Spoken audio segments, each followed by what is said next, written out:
Most people don't think of a 4x5 camera as a macro camera, but honestly, it works way better than you'd expect. These images were shot on a 4x5 sheet film camera at macro distances. So today, I want to show you the setup I use with my Cambo SC, the lenses, lighting, and everything that goes into making macro photography work on 4x5 inch film. One of the biggest things that you want to make sure right off the bat is to check your ground glass. You'll notice on mine there's a bunch of little pits towards the bottom of the piece of glass I have here. That's from using a piece of glass that I have no idea where it came from, and it's not the correct one. I broke my original glass recently, so I had to spend some time and grind some new glass out. I made a video about this not long ago, so if you're interested, I'll leave a link up here. When you get done watching this video, go ahead and go watch that video so you can kind of get an idea of how I made this kind of glass. So, there's a super secret technique on how to do all of this macro photography. Are you ready for it? Extend the camera as far back as you can get it. That's it.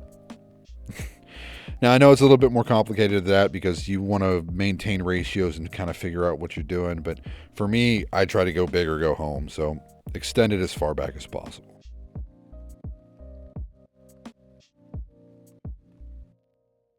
The kind of lenses you choose to use for a camera like this is up to you. But for me, for as long as I can remember, I've been using these L Nikkor lenses.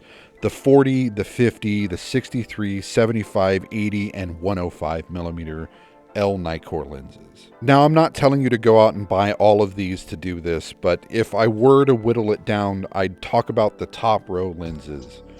The 63, 50 millimeter, and 40 millimeter. These are by far some of the best lenses to use for DIY macro, especially when it comes to the L Nikkor 50 millimeter f2.5. I've used it for focus stacking with digital macro for a long time now, and it is a very, very sharp and clean lens to use. When it comes to mounting the lens for this kind of a camera, the Cambo isn't made to take an enlarger lens. So I'll have a list here of all the necessary adapters you'll need to adapt a 35mm and larger lens to be used. Now, technically you don't need a Cambo for this, you just need a lens board for whatever 4x5 camera you're using that has a Copal #1 hole. This will take the first adapter here, a male-to-male 42mm to 42mm. Once you've inserted this part, you'll take an M42 to EOS mount or Sony mount or any sort of mount that you have. This is just being used as a flange nut, so it really doesn't matter what you're adapting it from. Once installed, you're going to take and install the last ring necessary. And for this, it's a 40.5 millimeter to 42 millimeter. This will allow us to reverse mount our L Nikkor lenses. Not just the 50 or the 63, but all of the lenses I spoke about earlier. After you mount your lens, a tip that I would recommend is make sure that you clock your lens so you're able to get to your aperture control. If you set this up and it's at a weird place, you're going to have to disassemble it again later, so it's best to set it up now so you don't have to deal with that when you're trying to focus on your subject. See here, I have my Cambo SC in the upside down position, and once I install it, you'll notice that I don't see the aperture ring. I had to take this off later and readjust it just to set up for this video, but clearly learned from my mistake. Lighting is super simple for this. It's a couple of Godox MS300Vs. These things are quite powerful and they get the job done. I use 2 snoots installed directly on them. If you want to 3D print your own, I have some that I designed a while back that take 77mm filters directly onto it.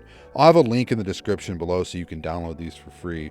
But I can install a ZWB1 filter directly on the front of this to kill out any visual spectral light. So what happens is I've turned this strobe into an ultraviolet and infrared strobe capable of doing some like fluorescent photography and stuff like that. I don't do that very much with film photography. It's a little bit more difficult, but when you set up and use a filter like this, you're able to create a UV flash. And as you can see from the picture, it's quite powerful. In the past, I've done some of this fluorescent photography where I take certain fluorescing dyes and, like this housefly, for instance, dipped it in and allowed it to dry so that the leftover fluorescence kind of shows up in this cool and interesting way. Last but not least, when it comes to setting up for this style of photography, most of the time I use this old light fixture where I took a hole saw to it and was able to use this in a way that I can point both of my strobes at, and it creates like a soft, all-around softbox for the entire subject, so everything shows up on kind of this well-illuminated and softly lit image. Once I put this light fixture directly over my subject, all I have to do is line up each of the MS300s directly at it. And when I fire off the strobes, it'll create this perfectly even ball of light over the entire surface of the subject. Now, the really smart ones among you probably notice that there's not a shutter on these in larger lenses, and that's okay. I don't need a shutter to be able to use this type of photography. I turn my modeling light off remotely and then fire the strobes. This acts as my shutter and doesn't require me to have a mechanical one.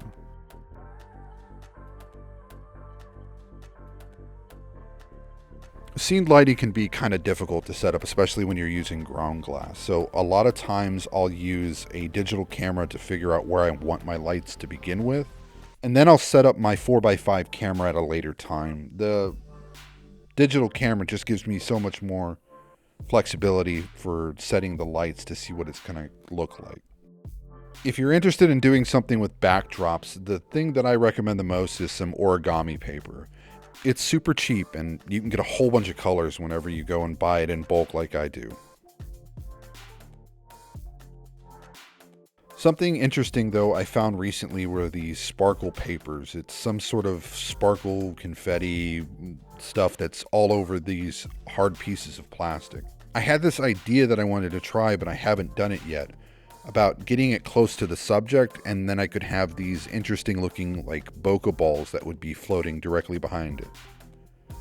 I'm still experimenting with it. I haven't actually done anything useful with it yet, but I thought it'd be worth mentioning. When it comes to model preparation, it's very simple for me. I don't really use a lot of fancy things. You could use something like a helping hand, but I find that it gets in the way of the kind of setup that I have here. I have an old scrap piece of metal here with some sticky tack or tack. I don't really know what it's called exactly, but they use it for hanging posters on the wall. I have a little bit of that and then a pen that is used for penning up insects and stuff like that, just that I have inserted in this paper wasp.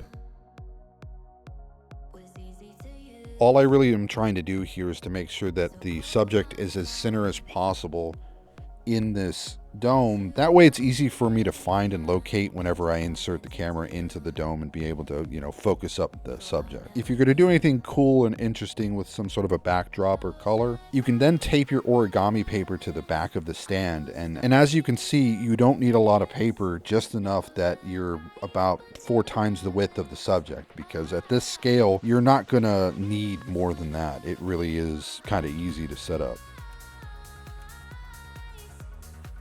I mentioned this briefly during the shutter portion of this video, but if you're going to end up copying this, the basic setup for this is you put your sheet film holder in, turn all the lights off in the room, pull the dark slide, and activate the strobes. Really, for starters here, I'm using both strobes at max power. The film I'm using currently is expired, so I'm trying to get as much out of it as possible. Don't just take what I'm saying as the be-all, end-all. You're going to want to test various things. Anyways, here's some examples that I've actually taken with this camera and with this setup specifically.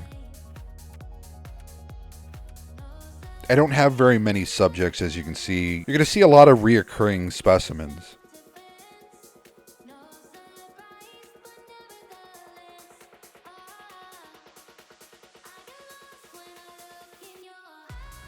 A few years ago, I made a pretty ridiculous build where I wanted to make a 4x5 inch with as much extension as I could. And then I threw on a projector lens along with a Raynox 250, I believe, microscope adapter to see just how much magnification I can get out of cheap lenses. And it's not that bad. It's not great, but you know, you can have some fun messing around with something like this. I had to design and 3D print my own ends for the tube to be able to kind of build this structure. And then I made a medium format version later where it uses a large format lens. That took a bunch of extension that really it hit a bunch of magnification. But, you know, it produced some interesting looking images. They are very dated looking. They're not perfectly sharp, but they're pretty cool. If you stayed this long to watch the video, I'd appreciate a like, a subscribe, share this with somebody you know that might be interested in it. Also, if you've stayed this long, YouTube thinks you might be into my content, so maybe click the link on the screen. As always, until next time.